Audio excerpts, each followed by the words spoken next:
Di balik hijau perbukitan kawasan transmigrasi Lambale, tumbuh tanaman kecil yang bernilai besar. Nilam. Nilam memiliki aroma kuat dan menghasilkan minyak yang menjadi bahan penting dalam pembuatan parfum, kosmetik, aromaterapi, hingga bahan farmasi. Harga minyak nilam bervariasi, tergantung kadar patch oil alkohol atau PA yang menjadi standar utama kualitas. Minyak dengan PA di atas 30% dari Indonesia termasuk ke dalam kelas premium sehingga menjadi bahan penting dalam industri parfum di negara-negara seperti Prancis, Swiss, dan Amerika Serikat. Di kawasan transmigrasi Lambale, nilam mulai digemari karena dianggap sebagai komoditas bernilai tinggi dengan hasil yang dapat diperoleh dalam waktu yang relatif cepat.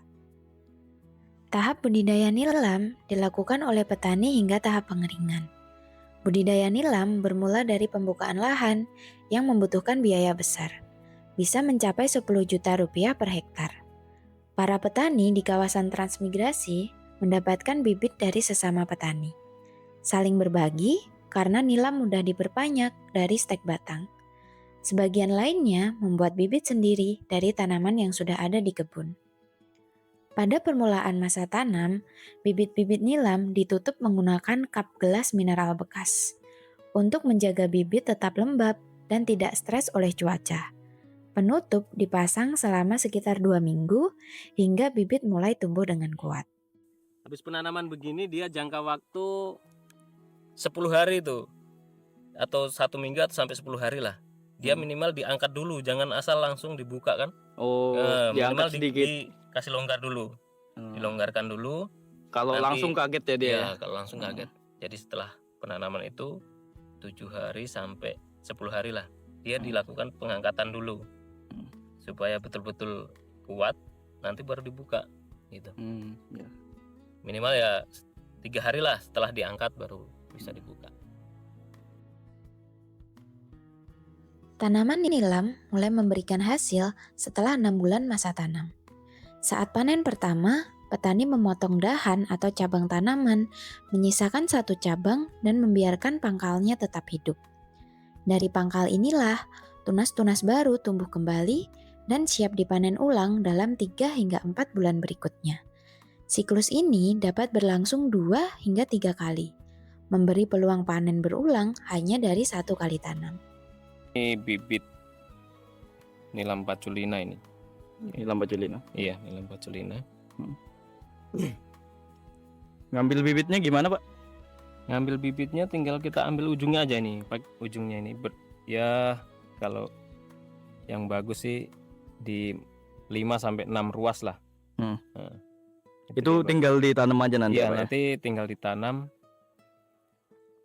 Kadang kalau kita di sini sih pakai ini pakai air yang sudah dikasih rabat itu kan, nanti dicelup di situ supaya cepat pertumbuhan akarnya.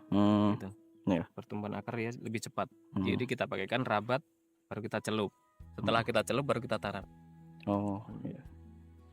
Setelah ditanam itu bisa sampai berapa kali tumbuh dia, Pak? Kalau setelah ditanam itu dia bisa sampai 3-4 kali sih panen. 3 sampai 4 kali panen. Setelah dipanen, nilam dibiarkan mengering selama 2 hingga 3 hari di lahan. Setelah kering, nilam dipotong menggunakan dores sebelum masuk ke proses penyulingan.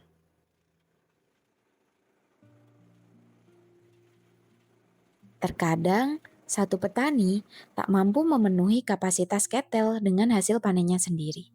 Saat itulah, para petani menggabungkan hasil panen mereka agar satu ketel bisa menyala.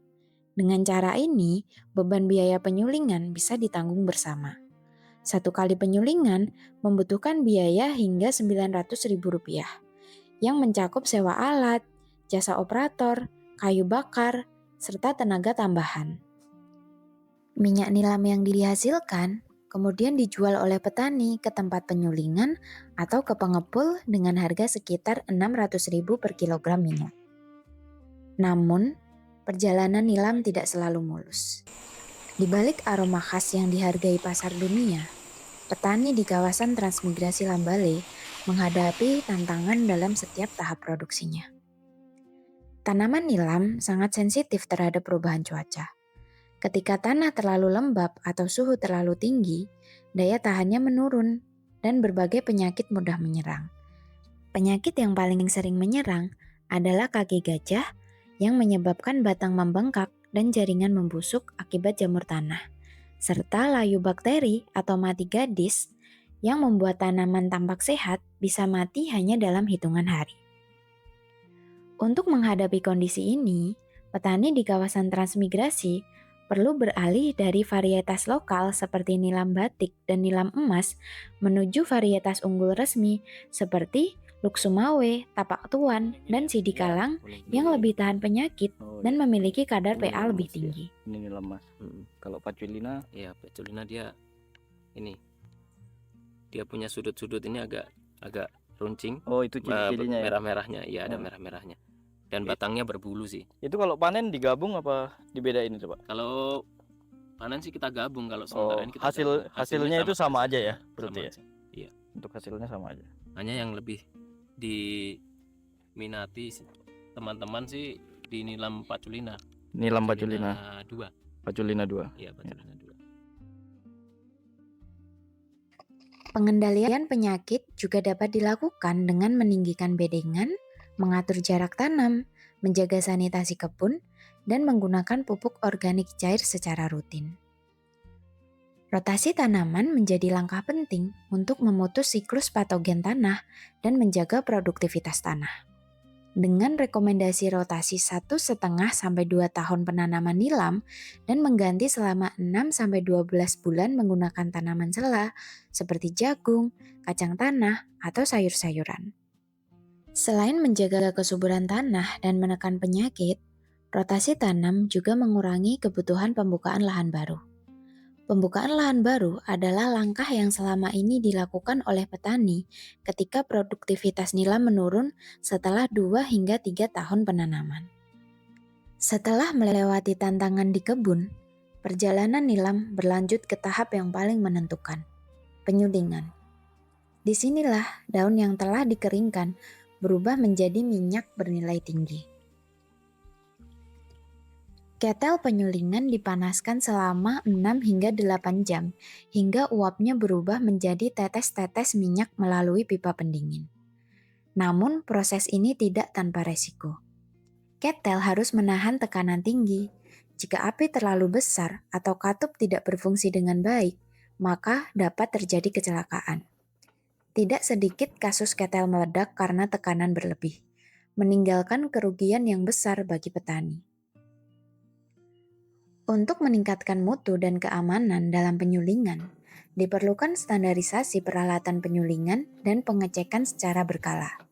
Pengecekan dilakukan mulai dari katup pembuangan uap, sambungan pipa, hingga kondisi ketel agar proses penyulingan berlangsung aman dan menghasilkan minyak terbaik bagi petani. Penyulingan harus dilakukan dengan ketel stainless steel agar suhu stabil dan kualitas minyak lebih murni, serta menghasilkan kadar PA sesuai standar industri. Perjalanan nilam tidak berhenti di ruang penyulingan. Setelah minyak ditampung dalam botol atau jerigen, petani harus menghadapi tantangan besar lainnya, yaitu harga pasar. Di kawasan transmigrasi Lambale, minyak nilam kini dijual sekitar 600.000 per kilogram. Jauh lebih rendah dibandingkan masa puncaknya ketika harga menembus 2 juta per kilogram. Harga yang fluktuatif ini sangat dipengaruhi oleh pasar global, industri parfum, serta kondisi ekonomi negara-negara pengimpor. Situasi menjadi semakin berat karena rantai pemasaran di Lambale berhenti pada tingkat pengepul lokal. Pengepul lokal menjual minyak nilam dengan harga Rp650.000 per kilogram ke pengepul atau perusahaan.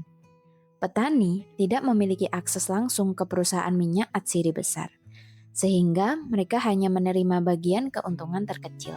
Sementara nilai tambah terbesar berada di hilir. Padahal, minyak dari Lambale pada akhirnya juga mengalir ke perusahaan besar seperti Givaudan, Van Aroma, Natura, dan Agri Essence.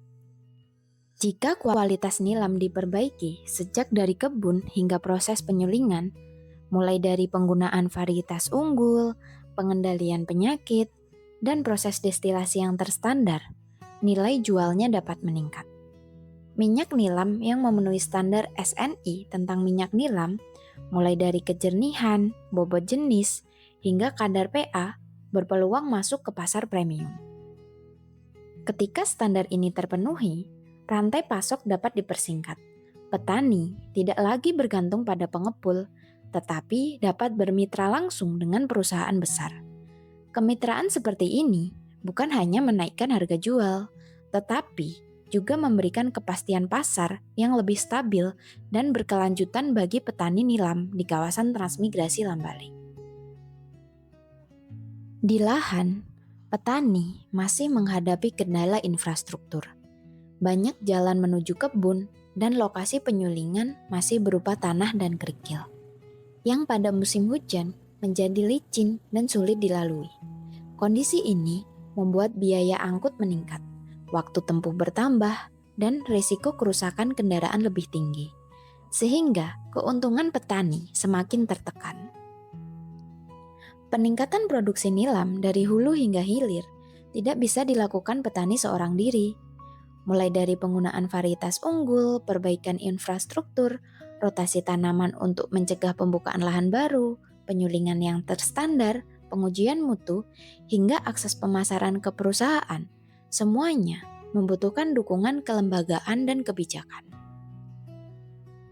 Karena itu, peran pemerintah desa dan daerah sangat dibutuhkan untuk memperkuat kelembagaan ekonomi melalui kelompok tani, unit penyulingan bersama, hingga BUMDes sebagai penghubung antara petani dan pasar industri. Dengan adanya lembaga yang memfasilitasi pemasaran, pengujian mutu, penyediaan peralatan, dan konsolidasi produksi, petani tidak lagi berjalan sendiri. Jika seluruh rantai dari lahan hingga industri terhubung dengan baik, nilam dapat menjadi komoditas yang benar-benar menyejahterakan masyarakat kawasan transmigrasi Lambale secara berkelanjutan.